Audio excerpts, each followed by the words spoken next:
Hi, today we listen to The Case of the Caretaker by Agatha Christie. Well, demanded Dr. Haydock of his patient. And how goes it today? Miss Marple smiled at him wanly from pillows. I suppose, really, that I'm better, she admitted, but I feel so terribly depressed. I can't help feeling how much better it would have been if I had died. After all, I'm an old woman. Nobody wants me or cares about me. Dr. Haydock interrupted with his usual brusqueness. Yes, typical afterreaction of this type of flu. What you need is something to take you out of yourself. A mental tonic. Miss Marple sighed and shook her head. And what's more, continued Dr. Haydock, I've brought my medicine with me. He tossed a long envelope onto the bed. Just the thing for you. The kind of puzzle that is right up your street. A puzzle? Miss Marple looked interested. Literary effort of mine, said the doctor, blushing a little. Tried to make a regular story of it. He said, she said, the girl thought, etc. Facts of the story are true. But, why a puzzle? Asked Miss Marple. Dr. Haydock grinned. Because the interpretation is up to you. I want to see if you're as clever as you always make out. With that Parthian shot he departed. Miss Marple picked up the manuscript and began to read. And where's the bride? Asked Miss Harmon genially. The village was all agog to see the rich and beautiful young wife that Harry Laxton had brought back from abroad. There was a general indulgent feeling that Harry, wicked young scapegrace, had had all the luck. Everyone had always felt indulgent towards Harry. Even the owners of windows that had suffered from his indiscriminate use of a catapult had found their indignation dissipated by young Harry's abject expression of regret. He had broken windows, robbed orchards, poached rabbits, and later had run into debt, got entangled with the local tobacconist's daughter, been disentangled and sent off to Africa, and the village as represented by various aging spinsters had murmured indulgently, "Ah, well, wild oats. He'll settle down." And now, sure enough, the prodigal had returned not in affliction but in triumph. Harry Laxton had made good, as the saying goes. He had pulled himself together, worked hard, and had finally met and successfully wooed a young Anglo-French girl who was the possessor of a considerable fortune. Harry might have lived in London or purchased an estate in some fashionable hunting county, but he preferred to come back to the part of the world that was home to him. And there, in the most romantic way, he purchased the derelict estate in the dower house of which he had passed his childhood. Kingsdean House had been unoccupied for nearly 70 years. It had gradually fallen into decay and abandon. An elderly caretaker and his wife lived in the one habitable corner of it. It was a vast, unprepossessing, grandiose mansion, the gardens overgrown with rank vegetation and the trees hemming it in like some gloomy enchanter's den. The dower house was a pleasant, unpretentious house and had been let for a long term of years to Major Laxton, Harry's father. As a boy, Harry had roamed over the Kingsdean estate and knew every inch of the tangled woods, and the old house itself had always fascinated him. Major Laxton had died some years ago, so it might have been thought that Harry would have had no ties to bring him back. Nevertheless, it was to the home of his boyhood that Harry brought his bride. The ruined old Kingsdean house was pulled down. An army of builders and contractors swooped down upon the place, and in almost a miraculously short space of time, so marvelously does wealth tell, the new house rose white and gleaming among the trees. Next came a posse of gardeners, and after them a procession of furniture vans. The house was ready. Servants arrived. Lastly, a costly limousine deposited Harry and Mrs. Harry at the front door. The village rushed to call, and Mrs. Price, who owned the largest house and who considered herself to lead society in the place, sent out cards of invitation for a party to meet the bride. It was a great event. Several ladies had new frocks for the occasion. Everyone was excited, curious, anxious to see this fabulous creature. They said it was all so like a fairy story.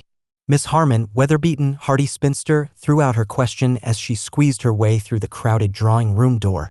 Little Miss Brent, a thin, acidulated spinster, fluttered out information. "Oh, my dear, quite charming. Such pretty manners. And quite young. Really, you know, it makes one feel quite envious to see someone who has everything like that. Good looks and money and breeding, most distinguished, nothing in the least common about her, and dear Harry so devoted." "Ah," said Miss Harmon, "it's early days yet." Miss Brent's thin nose quivered appreciatively. "Oh, my dear, do you really think we all know what Harry is?" said Miss Harmon. "We know what he was. But I expect now "Ah," said Miss Harmon, "men are always the same. Once a gay deceiver, always a gay deceiver. I know them." Dear. Poor young thing." Miss Brent looked much happier. "Yes, I expect she'll have trouble with him. Someone ought really to warn her. I wonder if she's heard anything of the old story. It seems so very unfair," said Miss Brent, "that she should know nothing. So awkward." especially with only the one chemist's shop in the village. For the erstwhile tobacconist's daughter was now married to Mr. Edge, the chemist. It would be so much nicer, said Miss Brent, if Mrs. Laxton were to deal with boots in Much Benham. I dare say, said Miss Harmon, that Harry Laxton will suggest that himself. And again a significant look passed between them. But I certainly think, said Miss Harmon, that she ought to know. Beasts, said Clarice Vane indignantly to her uncle, Dr. Haydock. Absolute beasts some people are. He looked at her curiously. She was a tall, dark girl, handsome, warm-hearted, and impulsive. Her big brown eyes were alight now with indignation as she said, all these cats, saying things, hinting things. About Harry Laxton? Yes, about his affair with the tobacconist's daughter. Oh, that. The doctor shrugged his shoulders. A great many young men have affairs of that kind. Of course they do, and it's all over. So why harp on it? And bring it up years after? It's like ghouls feasting on dead bodies. I dare say, my dear, it does seem like that to you. But you see, they have very little to talk about down here, and so I'm afraid they do tend to dwell upon past scandals. But I'm curious to know why it upsets you so much. Clarice Vane bit her lip and flushed. She said, in a curiously muffled voice, They look so happy. The Laxtons, I mean, they're young and in love, and it's all so lovely for them. I hate to think of it being spoiled by whispers and hints and innuendos and general beastliness. I see, Clarice went on. He was talking to me just now. He's so happy and eager and excited, and yes, thrilled at having got his heart's desire and rebuilt King's Dean. He's like a child about it all. And she, well, I don't suppose anything has ever gone wrong in her whole life. She's always had everything. You've seen her. What did you think of her? The doctor did not answer at once. For other people, Louise Laxton might be an object of envy, a spoiled darling of fortune. To him she had brought only the refrain of a popular song heard many years ago, Poor Little Rich Girl, a small, delicate figure with flaxen hair curled rather stiffly round her face and big, wistful blue eyes. Louise was drooping a little. The long stream of congratulations had tired her. She was hoping it might soon be time to go. Perhaps even now Harry might say so. She looked at him sideways. So tall and broad-shouldered with his eager pleasure in this horrible, dull party. Poor little rich girl, oof. It was a sigh of relief. Harry turned to look at his wife amusedly. They were driving away from the party. She said, darling, what a frightful party. Harry laughed. Yes, pretty terrible. Never mind, my sweet. It had to be done, you know. All these old pussies knew me when I lived here as a boy. They'd have been terribly disappointed not to have got a look at you close up. Louise made a grimace. She said, shall we have to see a lot of them? What? Oh, no. They'll come and make ceremonious calls with card cases and you'll return the calls and then you needn't bother anymore. You can have your own friends down or whatever you like.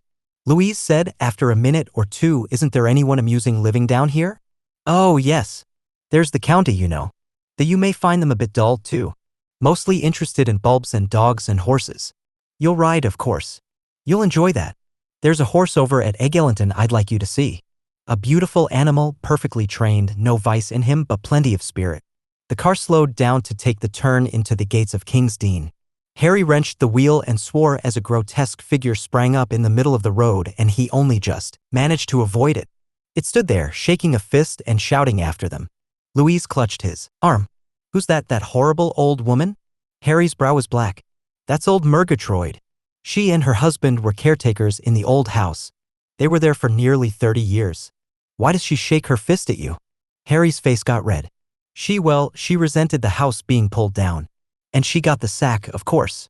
Her husband's been dead 2 years. They say she got a bit queer after he died. Is she isn't starving? Louise's ideas were vague and somewhat melodramatic.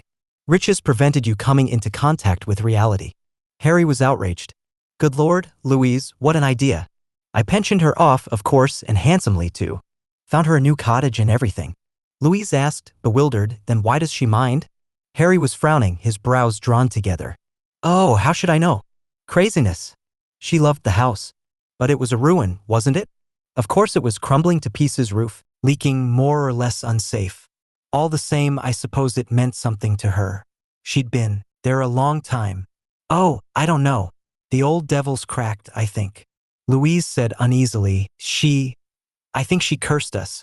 Oh, Harry, I wish she hadn't. It seemed to Louise that her new home was tainted and poisoned by the malevolent figure of one crazy old woman. When she went out in the car, when she rode, when she walked out with the dogs, there was always the same figure waiting. Crouched down on herself, a battered hat over wisps of iron-gray hair, and the slow muttering of imprecations. Louise came to believe that Harry was right. The old woman was mad. Nevertheless, that did not make things easier. Mrs. Murgatroyd never actually came to the house, nor did she use definite threats, nor offer violence. Her squatting figure remained always just outside the gates.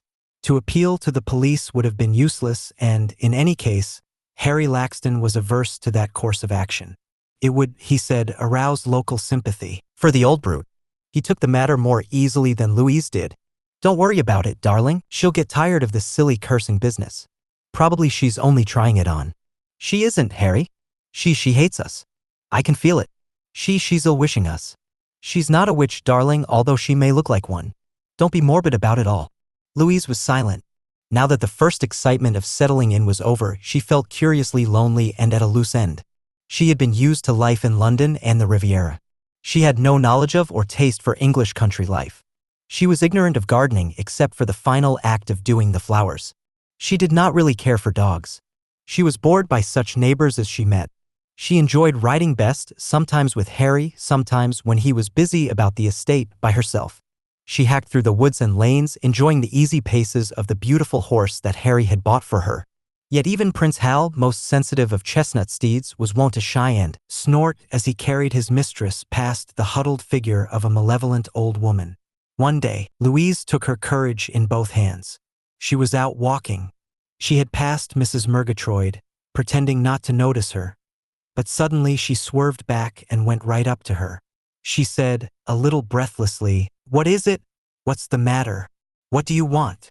The old woman blinked at her. She had a cunning, dark gypsy face, with wisps of iron-gray hair and bleared, suspicious eyes. Louise wondered if she drank. She spoke in a whining and yet threatening voice. "What do I want, you ask? What, indeed? That which has been took away from me. Who turned me out of Kingsdean House? I'd lived there, girl and woman, for near on 40 years. It was a black deed to turn me out, and it's black bad luck it'll bring to you and him." Louise said, "You've got a very nice cottage and—" She broke off. The old woman's arms flew up. She screamed, "What's the good of that to me? It's my own place I want and my own fire as I sat beside all them years. And as for you and him, I'm telling you there will be no happiness for you in your new fine house. It's the black sorrow will be upon you. Sorrow and death and my curse. May your fair face rot." Louise turned away and broke into a little stumbling run. She thought, "I must get away from here. We must sell the house. We must go away." At the moment, such a solution seemed easy to her. But Harry's utter incomprehension took her back. He exclaimed, "Leave here? Sell the house? Because of a crazy old woman's threats? You must be mad." "No, I'm not. But she frightens me. I know something will happen." Harry Laxton said grimly, "Leave Mrs. Murgatroyd to me. I'll settle her." A friendship had sprung up between Clarice Vane and young Mrs. Laxton. The two girls were much of an age, though dissimilar both in character and in tastes. In Clarice's company, Louise found reassurance. Clarice was so self-reliant, so sure of herself. Louise mentioned the matter of Mrs. Murgatroyd and her threats, but Clarice seemed to regard the matter as more annoying than frightening. "It's so stupid, that sort of thing," she said, "and really very annoying for you. You know, Clarice, I feel quite frightened sometimes. My heart gives the most awful jumps. Nonsense, you mustn't let a silly thing like that get you down. She'll soon tire of it." She was silent for a minute or two. Clarice said, "What's the matter?" Louise paused for a minute, then her answer came with a rush. "I hate this place. I hate being here. The woods in this house and the awful silence at night and the queer noise owls make. Oh, and the people and everything. The people. What people? The people in the village. Those prying, gossiping old maids." Clarice said sharply, "What have they been saying?" "I don't know. Nothing particular. But they've got nasty minds.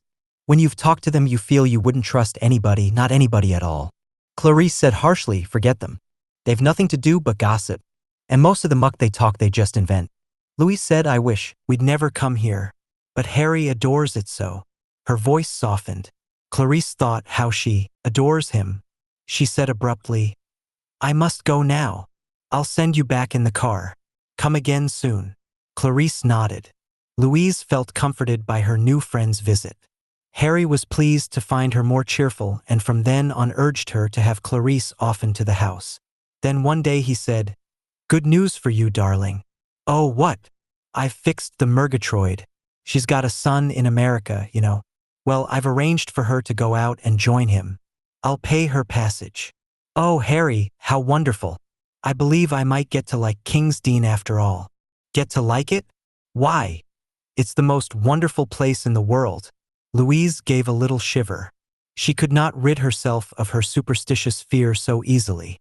If the ladies of St. Mary Mead had hoped for the pleasure of imparting information about her husband's past to the bride, this pleasure was denied them by Harry Laxton's own prompt action.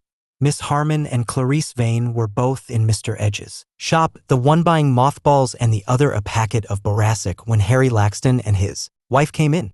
After greeting the two ladies, Harry turned to the counter and was just demanding a toothbrush when he stopped in mid-speech and exclaimed heartily, Well, just see who's here. Bella, I do declare." Mrs. Edge, who had hurried out from the back parlor to attend to the congestion of business, beamed back cheerfully at him, showing her big white teeth. She had been a dark, handsome girl and was still a reasonably handsome woman, though she had put on weight and the lines of her face had coarsened, but her large brown eyes were full of warmth as she answered, "Bella, it is Mr. Harry. And pleased to see you after all these years." Harry turned to his wife. "Bella's an old flame of mine, Louise," he said. "Head over heels in love with her, wasn't I, Bella?" "That's what you say," said Mrs. Edge. Louise laughed. She said, "My husband's very happy seeing all his old friends again." "Ah," said Mrs. Edge, "we haven't forgotten you, Mr. Harry. Seems like a fairy tale to think of you married and building up a new house instead of that ruined old King's Dean house." "You look very well and blooming," said Harry, and Mrs. Edge laughed and said there was nothing wrong with her, and what about that toothbrush? Clarice, watching the baffled look on Miss Harmon's face, said to herself exultantly, "Oh, well done, Harry. You've spiked their guns." Dr. Haydock said abruptly to his niece, "What's all this nonsense about old Mrs. Murgatroyd hanging about King's Dean and shaking her fist and cursing the new regime? It isn't nonsense. It's quite true. It's upset Louise a good deal. Tell her she needn't worry. When the Murgatroyds were caretakers, they never stopped grumbling about the place. They only stayed because Murgatroyd drank and couldn't get another job." "I'll tell her," said Clarice doubtfully, "but I don't think she'll believe you." The old woman fairly screams with rage. "Always used to be fond of Harry as a boy. I can't understand." Clarice said, "Oh, well, they'll be rid of her soon. Harry's paying her passage to America." 3 days later, Louise was thrown from her horse and killed. 2 men in a baker's van were witnesses of the accident. They saw Louise ride out of the gates, saw the old woman spring up and stand in the road waving her arms and shouting, saw the horse start, swerve, and then bolt madly down the road, flinging Louise Laxton over his head. One of them stood over the unconscious figure, not knowing what to do, while the other rushed to the house to get help. Harry Laxton came running out, his face ghastly. They took off a door of the van and carried her on it to the house. She died without regaining consciousness and before the doctor arrived. End of Dr. Haydock's manuscript. When Dr. Haydock arrived the following day, he was pleased to note that there was a pink flush in Miss Marple's cheek and decidedly more animation in her manner. "Well," he said, "what's the verdict?" "What's the problem, Dr. Haydock?" countered Miss Marple. "Oh, my dear lady, do I have to tell you that?" "I suppose," said Miss Marple, "that it's the curious conduct of the caretaker. Why did she behave in that very odd way? People do mind being turned out of their old homes. But it wasn't her home. In fact, she used to complain and grumble while she was there. Yes, it certainly looks very fishy. What became of her, by the way? Did a bunk to Liverpool? The accident scared her. Thought she'd wait there for her boat. All very convenient for somebody," said Miss Marple. "Yes, I think the problem of the caretaker's conduct can be solved easily enough. Bribery, was it not? That's your solution? Well, if it wasn't natural for her to behave in that way, she must have been putting on an act, as people say, and that means that somebody paid her to do what she did. And you know who that somebody was?" "Oh, I think so. Money again, I'm afraid. And I've always noticed that gentlemen always tend to admire the same type. Now I'm out of my depth." No, it all hangs together. Harry Laxton admired Bella Edge, a dark, vivacious type. Your niece Clarice was the same. But the poor little wife was quite a different type, fair-haired and clinging, not his type at all. So he must have married her for her money. And murdered her for her money too. You use the word murder? Well, he sounds the right type. Attractive to women and quite unscrupulous. I suppose he wanted to keep his wife's money and marry your niece. He may have been seen talking to Mrs. Edge. But I don't fancy he was attached to her anymore. Though I dare say he made the poor woman think he was for ends of his own. He soon had her well under his thumb, I fancy. How exactly did he murder her, do you think? Miss Marple stared ahead of her for some minutes with dreamy blue eyes. It was very well timed with the baker's van as witness. They could see the old woman and, of course, they'd put down the horse's fright to that. But I should imagine, myself, that an air gun or perhaps a catapult.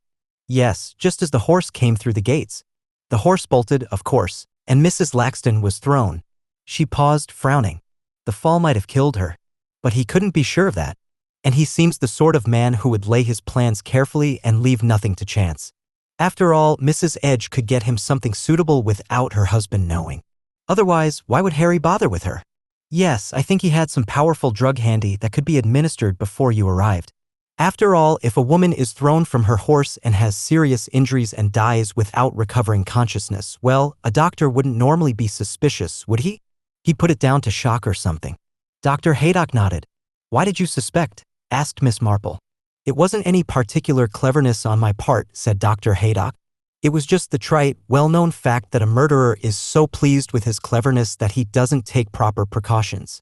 I was just saying a few consolatory words to the bereaved husband and feeling damn sorry for the fellow, too, when he flung himself down on the settee to do a bit of play acting and a hypodermic syringe fell out of his pocket. He snatched it up and looked so scared that I began to think. Harry Laxton didn't drug, he was in perfect health. What was he doing with a hypodermic syringe? I did the autopsy with a view to certain possibilities. I found strophanthine. The rest was easy. There was strophanthine in Laxton's possession, and Bella Edge, questioned by the police, broke down and admitted to having got it for him. And finally old Mrs. Murgatroyd confessed that it was Harry Laxton who had put her up to the cursing stunt. And your niece got over it? Yes, she was attracted by the fellow, but it hadn't gone far. The doctor picked up his manuscript. Full marks to you, Miss Marple, and full marks to me for my prescription. You're looking almost yourself again. It will be a huge help if you would subscribe to my channel. Thank you.